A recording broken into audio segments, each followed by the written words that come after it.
Well, thank you very much. I want to first thank you all for coming, and thank you to the University of Groningen for putting this on, along with TRICI-Law for taking on this very tricky subject. So first, I want to begin how as I normally begin whenever thinking about or writing about law in general. I always believe that the purpose or function of a law should be what guides the interpretation of that law. So to me, the purpose or function of CIL is basically to provide order in international relations when there is no express agreement between states. It's essentially how states should act in the absence of an express agreement based on a reconciliation of past state actions applied to future actions. And for example, I would consider cybersecurity to be one of these areas, especially where international and national laws cannot keep up with the evolution of technology. And because a legal theory must always keep in mind the purpose of that law that is being theorized, if that law doesn't comport or draw towards that purpose or function, that law, to me, is fundamentally flawed. And traditional CIL, as it's currently interpreted, doesn't really comport with its function of keeping order between states when there is no express agreement. The optional juris element is essentially the one that I focus on quite a lot, and for two main problems. One is the chronological paradox. It's the circularity problem. We've probably mostly heard about it. It's how can CIL really become CIL if states need to take an action based on a sense of legal obligation if there really is no legal obligation in the evolution or creation of CIL. And the second problem that I focus on quite a lot is that states are unlikely, if ever, motivated solely or primarily by a legal obligation in the field of international relations. There's many, many actors that are involved in any state action, and they all have different reasons. They take in economic, political, environmental ideas when taking an action.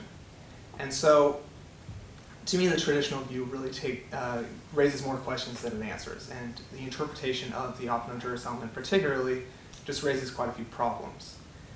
Requiring a sense of legal obligation at the secondary level before that legal obligation is required really creates quite a disconnect. So my theory, and I wrote more about this in the article, and I don't really have a ton of time in 15 minutes to go through every discussion, I really believe that the optional juris element should be interpreted more as, instead of a sense of legal obligation, but more of a sense of what law should be or ought to be.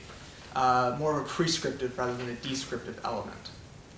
And the main reason I try to reinterpret it this way is that states, if we tie the optional juris element to the past, it creates this chronological paradox where there's a legal obligation before there really is a legal obligation. By making it descriptive where states believe there ought to be a legal obligation, really gets rid of this past tie. And instead of creating a circularity problem, we really focus on how law should be applied now or in the near future. And it also addresses the idea of instant custom or modern CIL, how we want to phrase it, where custom arises very quickly when there is little state practice. If the optional juris element was really more of a states believe there's a sense of legal obligation already, then any state action that doesn't comport with that legal obligation really is considered a violation rather than evolution of CIL.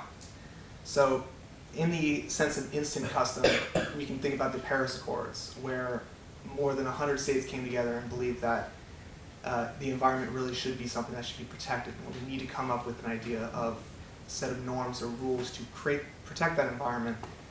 There's some state practice, but little in connection with the Paris Accords, and even though these states believe there ought to be rules now or in their future, it really should be customary national law because there isn't a set of laws already, even though these states believe they should be bound by something.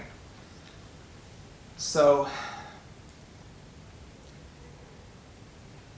and I believe that's it. Yeah. Well,